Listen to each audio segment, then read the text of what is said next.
This is the Everyday AI Show, the everyday podcast where we simplify AI and bring its power to your fingertips. Listen daily for practical advice to boost your career, business, and everyday life.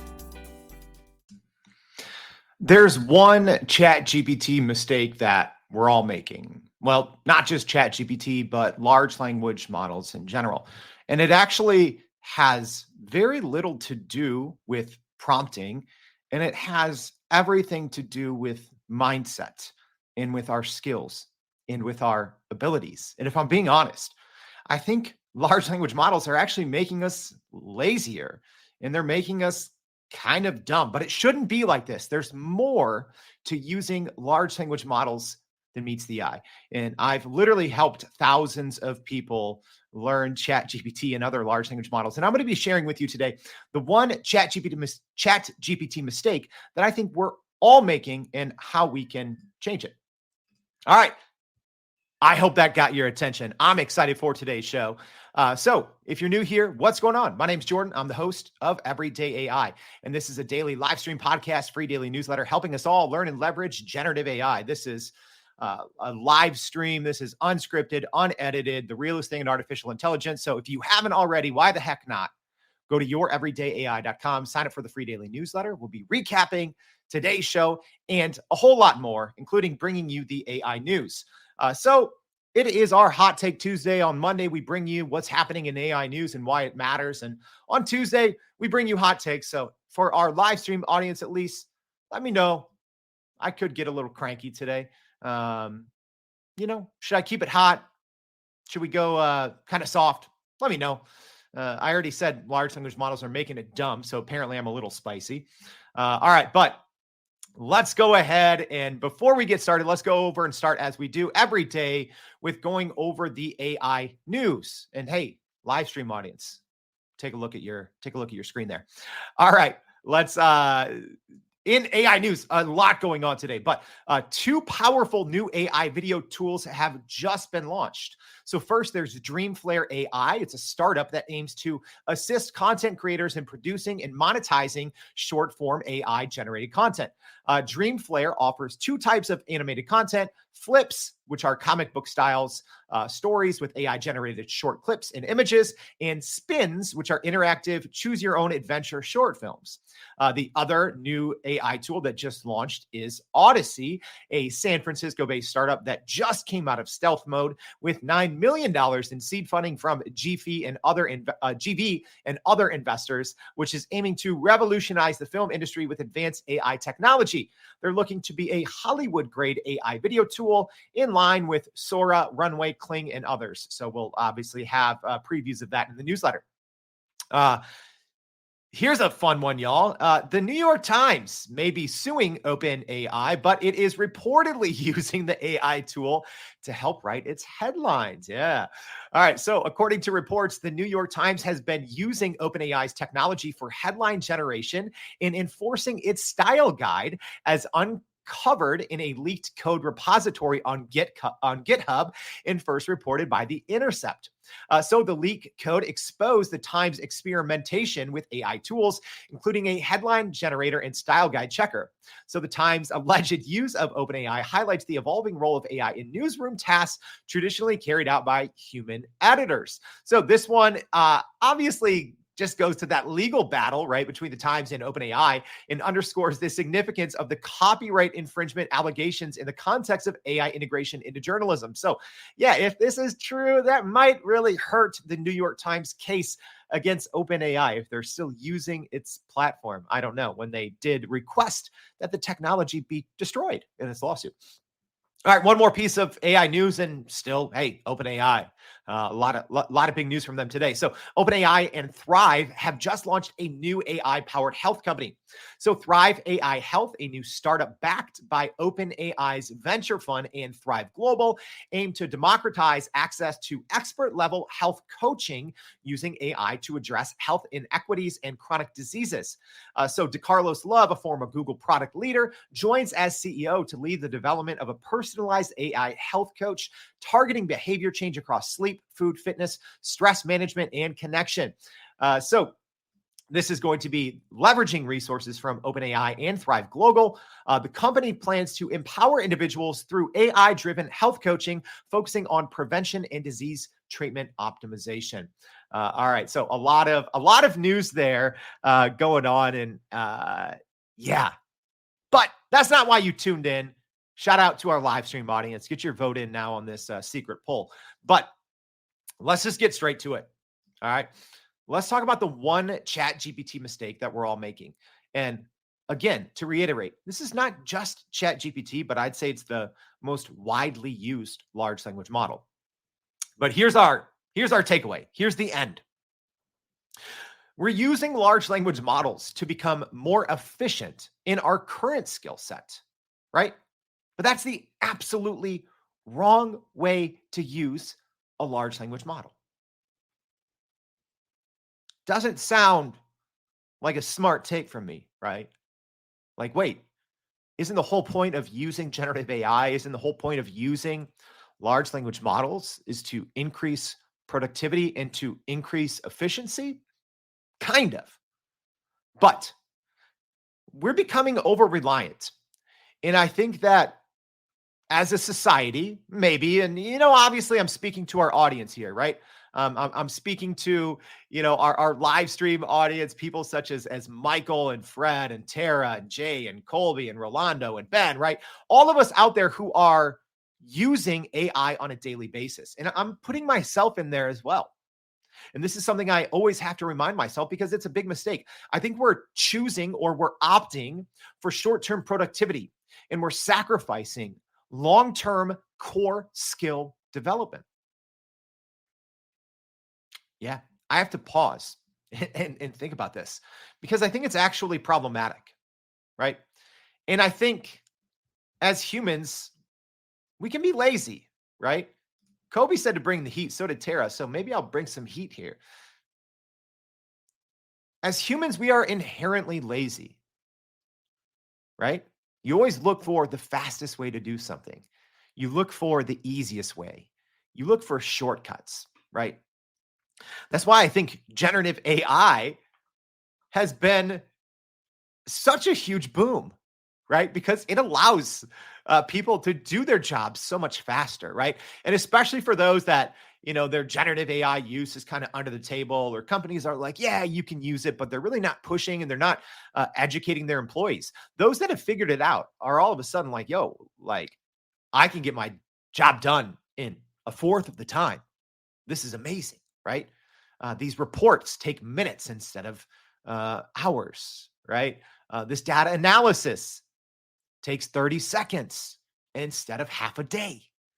The people that are using generative AI are choosing short-term productivity.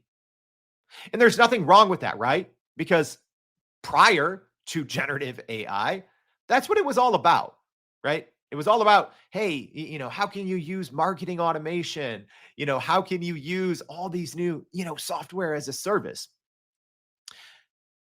And you might be thinking, okay, well, what's the difference? And why is that a problem, Jordan? If we're using large language models to just be more efficient and more productive, why is that a problem? Because historically, that's how it's always been, right? You use the latest technology, you use the internet, you use cloud, you use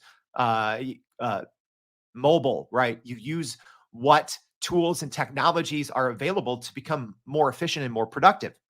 Yes, but generative AI is a little different, right? Because as an example, the internet didn't really do your job for you, right?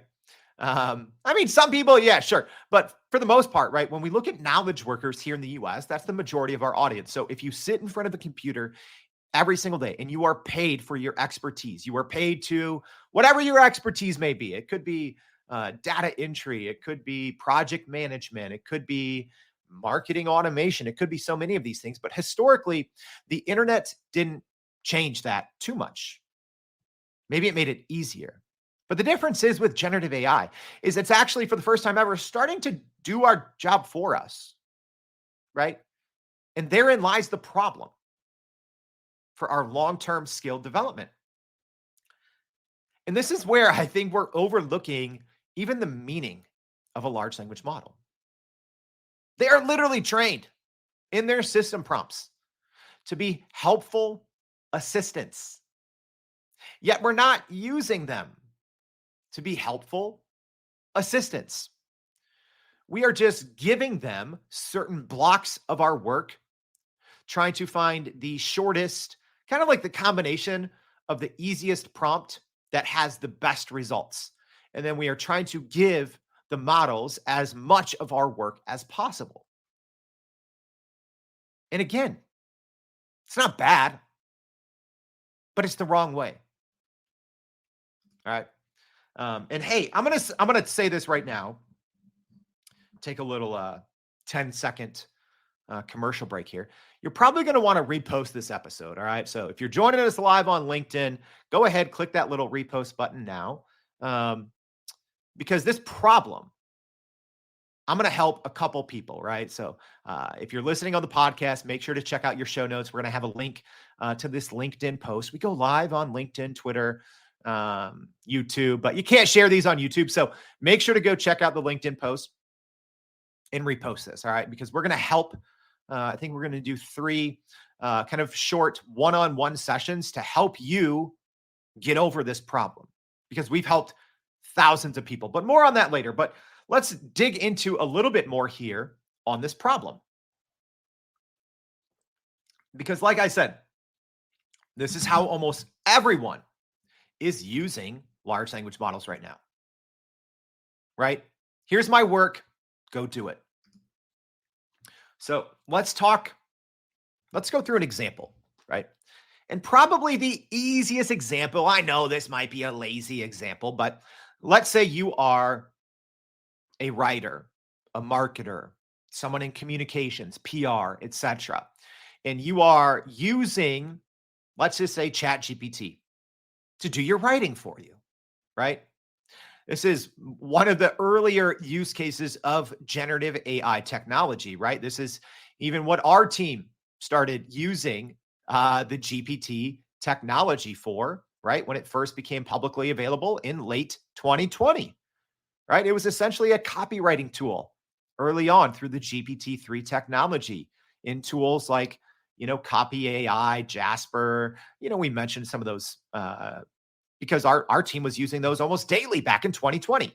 Even my background, right? Talk about this a little bit, but my background's in journalism. I've been getting paid to write professionally for more than 20 years, some of the biggest brands in the world. Commercials, big brands, like everything. I've been getting paid to write for 20 years. So, these early tools, it was easy to be like, oh, wow, we can hand off a lot of our copywriting. Even some of the earlier tools, I mean, they're looking back at them now, they were absolutely terrible, but they can handle a skill like copywriting. It's something large language models are great at. So let's use that as an example. All right. So let's just say for whatever reason you are a writer, and let's say your current skill set, or maybe, you're a marketer and writing is one of your big jobs. But let's say that you currently have a skill set 6 out of 10 in writing. All right. Hopefully we're tracking. We're tracking here on this one. So you have a skill set 6 out of 10. But then guess what? These large language models are pretty good, right? And as a writer, especially writers who've been doing it a long time, you can spend hours, literally hours on one paragraph. You could spend an hour toiling over one word, right? To make it better, right? I got to cut the fat. I have to, these 2 paragraphs, we need to transition between these 2 paragraphs. It's kind of abrupt, right? Like there's an art and a science of writing, but let's just say you're a 6 out of 10 and you're handing it over to ChatGPT and you're like, whoa, this ChatGPT thing's pretty good. Or this Claude 3.5 sonnet is pretty good. I'm handing over my copywriting, all of it to them. All right. But then we have to think about why. Right? Because then essentially you're just using a large language model to write more copy faster with a simple copy and paste prompt, right? That's ultimately what we do. Like I said, we're lazy humans. We look for shortcuts. We say, hey, what's the best prompt or the best methodology that's quick and easy that I can get the best results, that I can just put this, copy and paste this, and oh, boom, my 8-hour job is now 1 hour. And maybe I'll tell people, maybe I'll take on more work, maybe I won't, right? But that's what so many of us are doing. Okay. So, I mean, here's the good part is you'll be able to write way more copy at that current skill set. Like I said, you're a 6 out of 10.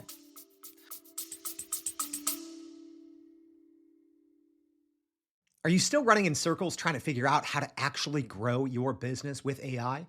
Maybe your company has been tinkering with large language models for a year or more, but can't really get traction to find ROI on Gen AI. Hey, this is Jordan Wilson, host of this very podcast. Companies like Adobe, Microsoft, and NVIDIA have partnered with us because they trust our expertise in educating the masses around generative AI to get ahead. And some of the most innovative companies in the country hire us to help with their AI strategy and to train hundreds of their employees on how to use Gen AI. So whether you're looking for ChatGPT training for thousands or just need help building your front-end AI strategy, you can partner with us too, just like some of the biggest companies in the world do. Go to youreverydayai.com/partner to get in contact with our team, or you can just click on the partner section of our website. We'll help you stop running in those AI circles and help get your team ahead and build a straight path to ROI on Gen AI. What about the downside though? Right? We don't think about that. If we become over reliant on large language models, which is part of the problem, right? This is the big issue here, is we are becoming too reliant. So if you are that skilled copywriter, 6 out of 10, guess what? Your skill set is going to go down over time, right? If you think that the more and more you use ChatGPT or use a large language model to do your work for you, let's say you're in data analysis, let's say you are in web development and you're coding, let's say you are a strategic creative, right? Whatever it is, there's always a con. If you are using ChatGPT just to do your work, just to replace your skills, a simple copy and paste prompt, your own skill set is going to start to deteriorate. So if you are a 6 out of 10 and you've, learned to pump out some, C plus, B minus content in 1/10 of the time, you're going to keep doing it, right? What happens to your skill set? After a week, are you still a 6 out of 10? After a month, are you still a 6 out of 10? After a quarter, are you still a 6 out of 10? Or do you start to lose your skills, right? So many of the high demand skills that we get paid and we get rewarded for being experts, we do so by keeping those skills sharp, right? By practicing them daily, hourly, by the minute. That's what got us in the position where we are today. Whatever your role is, whether you've been there for 2 months or 20 years, there's a good chance that you're there because of your expertise, because you've gone for maybe years, maybe decades. You've gone through these manual steps of building your expertise, becoming a subject matter expert in something. So now we're at this crossroads, right? In this new economy, in this new AI first, AI native economy, where things are different. We're not going to, in the future, I've said this, in the future, we're not going to be rewarded, promoted for what we know. We're not going to be promoted for our current skill set or rewarded. We're going to be rewarded and promoted for how we use that with AI. Can we get the most out of AI, leveraging our former skill set, right? But you're going to lose it. If you just hand your skill set over, you're going to lose it. I've talked about this before, right? That's one of the reasons why I still write the daily newsletter by hand. Yeah. It's almost like vintage, right? I was joking around with a good friend of mine. about a month or two ago, and we said, hey, in the future, it might be, let's just say you buy, I don't know, an app on your phone, I think was his example. And he said, there might be a market in the future where, oh, this was made by humans. This was made without code, right? And it's almost like, like vintage or like a throwback, right? Like buying a record, right? But still right now, I write the daily newsletter for our, right? When I'm done here, I'm going to go and write the top takeaways that we got to in this episode. I might answer a couple of the questions that come in from our audience. I might answer that in the newsletter, but I write it, right? Why? Because that's my core skill set. One of my core skill sets is being able to tell stories, being able to write, being able to craft compelling copy. Can ChatGPT do it better than me? Absolutely. But if I just hand off, and do I use it for other aspects? Absolutely, right? But if I hand off one of my core skill sets, if I'm a 6 out of 10, I'm going to start to lose that skill set. So here's what we need to do, y'all. Here's what we need to do. We need to turn ChatGPT into a consultant. All right. And I'm going to walk you through what that means. And if you've recently taken our PPP course, recently, right, because we updated it a couple months ago, that's our free Prime Prompt Polish prompt engineering course. This next part might sound familiar. So if you're on the podcast, make sure to just literally, or anyone, if you want access, probably the easiest way. I mean, you can type in PPP in the chat here. And, if you have taken the course recently, let me know what you think in the comments if you're watching live. The easiest way, if you want to get access, we don't put it on our website. It's kind of secret. It's hidden. Just subscribe to our newsletter, youreverydayai.com. Reply to any of the emails. Just put PPP and I'll send you the link. All right. But if you have taken a course, this next part will probably be familiar. So like I said, we've taught, I have to actually count. We're probably close to 6,000. 6,000 people live. We do this live multiple times a week. I'm going to be doing this in about 3 hours right now. We teach people the basics of prompt engineering. But the biggest thing is turning ChatGPT into a consultant, all right? Because going back to our previous example, if I'm a copywriter that's a 6 out of 10, and if I just am handing my work off, my skills are going to go down, right? I'm sacrificing short-term productivity for long-term skill development. I'm eventually going to be a 5 out of 10 and a 4 out of 10. The more I use AI, right? But, and the other thing too, if I'm a 6 out of 10 and I'm using a simple prompt, right? But think in your own head, whatever you use a large language model for, right? Sales prospecting, research, competitive analysis, like whatever you're using it for. If you're just finding the simplest copy and paste prompt, your skill set's actually going down. Not only that, but your output or what ChatGPT or a large language model is capable of is going to be capped as well. It's going to be capped at your current skill set.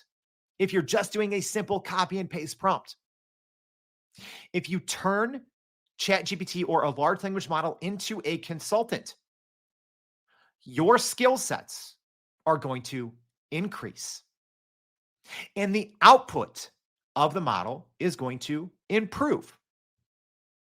Y'all, it's simple math. It's simple science, but we overlook it because we are lazy humans. And we say, what is the fastest, shortest, easiest way to give my work to this large language model and have it be done? But remember, it's a helpful assistant. So in our Prime Prompt Polish course, we talk about priming and how essentially your output out of a large language model is dependent on the work that you put in, right? In these models, there's a lot of garbage in there, right? When we talk about these ultra jumbo models with trillions of parameters that have just scraped the entirety of the internet, there's a lot of bad information out there. So depending on how you're using it, you might just get not that great outputs, especially if you're just trying to copy and paste prompt your thing. If you're trying to zero shot your way to something usable, if you're trying to few shot your way to business growth, that's not how it works. You have to turn ChatGPT into a consultant. We teach Refine Q. It's a priming technique. So before you ever ask for an output, you got to put in a lot of work, a lot of back and forth, essentially a conversation. We had this a podcast episode a couple of months ago with Abram from OpenAI, and we talked about this exact concept, right? And how people are getting bad results out of large language models because they're just putting a simple prompt in there and they're not taking the time to essentially train the model or train the response or coach or teach a skill set. That is what we need to do. And when you use the refine Q method, right? So that's assigning a role, giving examples, fetching information, asking for insights, narrating the pain points, explaining the expectations, and ending with questions, right? So that is refine Q. The biggest part is asking questions when you are using a large language model. So if you don't get anything out of this long, winding podcast live stream today, get this. Do not ask for an output when you start a conversation in ChatGPT. Turn it into a consultant, give it all of the information it needs, and then tell it to poke holes, right? That is what Refine Q is. You do not want an output. You want to turn ChatGPT into a consultant because, again, not only is that going to make your output exponentially better, whatever you're doing, and then you will be able to reuse it and scale it, but you as a human will get smarter. It's problematic. AI is so good, it's problematic. We're handing everything over to AI, but it can make us dumb. This is, I think, the single biggest problem of large language models. Is we're not using them the right way, right? So we need to turn it into a consultant. And I'm going to not poke fun, but hopefully I'm going to illustrate a point here. Because, some of the biggest consulting companies in the world, when you go back to 2021 or 2022 when ChatGPT came out, a lot of the biggest consulting companies in the world wrote off generative AI. They wrote off large language models. They said this isn't a threat. They literally, go back and read it. We have receipts all day, right? They literally advise their clients, do not use AI. This is not a technology you should be using, right? I poked fun of them, a year and a half ago on the show, when even still, right, in early 2023, companies were like, some of the largest consulting companies in the world were like, nah, this large language model thing, don't worry about it. Don't think about it. Why? Because they understood if used correctly, it could do a bulk of the work that they were doing. Yeah, there's kind of some early articles floating around, when people finally understood the basics of prompt engineering, right? Oh, I have to work with the model a little bit and I can turn it into a consultant and it's going to make me better. People started saying, oh, large language models are like having a consultant in your pocket, right? Yeah, and eventually, these big consulting companies realize, oh, we're losing a bunch of clients, and the public consulting companies were like, oh, our forecasts aren't going very well. Our shareholders apparently aren't happy when we say, this AI stuff, don't pay attention to it. Large language models, they're dangerous, right? They're not very good. We're the best, right? Of course, consulting companies were writing it off, right? They felt threatened. If you don't understand a technology or if it's really good, you feel threatened. And you tell people, ignore this. This AI stuff, not very good. Hey, small, medium business. Hey, enterprise company that's been one of our overpaying clients for decades. Don't use AI. You need us. ChatGPT, this thing is large language models. They're just for blog posts. No, they're not. Absolutely not. Large language models, when used correctly, outperform the smartest humans. Period. In narrow tasks. There's when used correctly, that's the thing. 99% of people aren't using large language models correctly. The ones who are growing their companies. They're growing their careers. They're growing their departments. But eventually, these consulting companies, they couldn't run from it anymore, right? And they realized, oh yeah, these large language models, if you do a little more than just asking for a simple prompt, they're actually really good. Yeah, right? Yeah. After writing them off for so long, they're like, oh, yeah. Turns out the first companies that started investing in AI and they started mentioning it, and all of a sudden their business grew exponentially, bringing in tens of billions of dollars in more revenue because they started to, hey, we should use AI. And it's actually pretty good as a strategic partner, right? As a helpful assistant, not as just copying and pasting your current skill set. Because now look what's happening. Oh, PwC is investing $1 billion in AI. Deloitte investing $2 billion in AI. Accenture investing $3 billion in AI. Guess what? They figured it out eventually. The future of work is with generative AI. And when you use large language models correctly, when you use them what they were built for, to be a helpful assistant, they're not only going to grow your own skill set, but your output in the model is going to be unrecognizably better. So humans, can we all just do something? Can we stop being lazy? I'm calling myself out as well. I mean, is it nice to jump into a Copilot or a Gemini or a Claude or a ChatGPT and put in one little prompt and have it do, 3 hours of work in 3 minutes? Absolutely. That's great. Right. But at what cost? Right. Especially if you are using it consistently for that one skill set that is your expertise. And I want to clear this up. I'm not telling you, right? I gave the example of myself. Yeah, I write the newsletter because that part for me is important. Writing and clear communication is important because prompting large language models requires clear written communication. So that part's important. All right. So I'm not trying to dissuade you from using large language models to do your work. It's the exact opposite. You should be doing it. But do not do it in a copy and paste fashion. Do not do it in a lazy fashion. Do not do it, put in a 6 out of 10 effort, the easiest copy and paste, and just ask for an output, because you are missing out on the most powerful aspect of large language models, which is it will help you be better, right? When you tell ChatGPT or Claude or Gemini to be a consultant, when you go through, as an example, our refined Q process, it makes you think. All of a sudden, if you do this correctly, you have a seasoned consultant at PwC on the other side.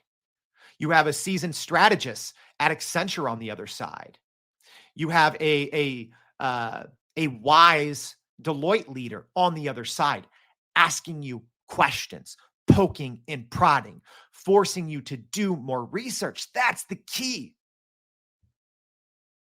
It's saving you time, making you smarter, and improving your output all at the same time if you do it correctly. So don't just use ChatGPT to do your work. Use it in other large language models to make your work better, to make you smarter, to make you the AI leader in your department, in your organization, in your company. Use it the right way. Don't make the same mistake that everyone else is using or that everyone else is making, right? Use large language models the way that they were built to be used, to make you smarter and to make your work better and to save you time. All right. I hope that was helpful. A little bit of a hot take Tuesday. We got a little bit spicy, right? But for our live stream audience, appreciate you tuning in as well. Podcast audience, hey, I told you, go check out the show notes. Come back to this LinkedIn, click repost. So we're going to be doing 3 consults that we generally charge hundreds of dollars for. And we're going to work with you one-on-one to help you avoid making these mistakes. Whatever your large language model of choice is, we can help you get better at it. We can help you work through problems, right? So whether it's your prompting technique, how to bring in more accurate, up-to-date information, how to, maybe as an example, you're using Claude and you're like, oh, wow, I've heard about this new feature, but I don't know how to use it. Whatever your large language model question is, we can help you. All right. And yes, companies or individuals generally pay us hundreds or thousands or tens of thousands of dollars, right, for some of our time. So we spend a lot of time here at Everyday AI to bring you high quality information. So we just ask if this was helpful. Click that repost button. Takes you 4 to 5 seconds. All right. And we spend 4 to 5 hours sometimes on shows like today's. So anyone that reposts this on LinkedIn, you will be entered into a drawing where we're going to be giving away 3 quick one-on-one consults to get more out of large language models. So I hope that's you. Takes a couple seconds. So if you're on the podcast, please, super simple. The link is going to be in the show notes so you can go to this exact episode. Click that repost button and you will be entered to win. So I hope this was helpful. Hey, in live stream audience, let me go back here. Sorry, we got a lot of flashing going on, but tomorrow you're deciding what's on the plate. So let me know. Thank you for tuning in. Hope to see you back tomorrow and every day for more Everyday AI. Thanks, y'all.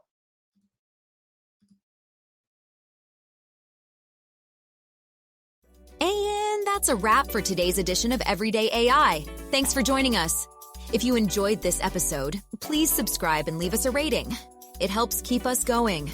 For a little more AI magic, visit youreverydayai.com and sign up to our daily newsletter so you don't get left behind. Go break some barriers, and we'll see you next time.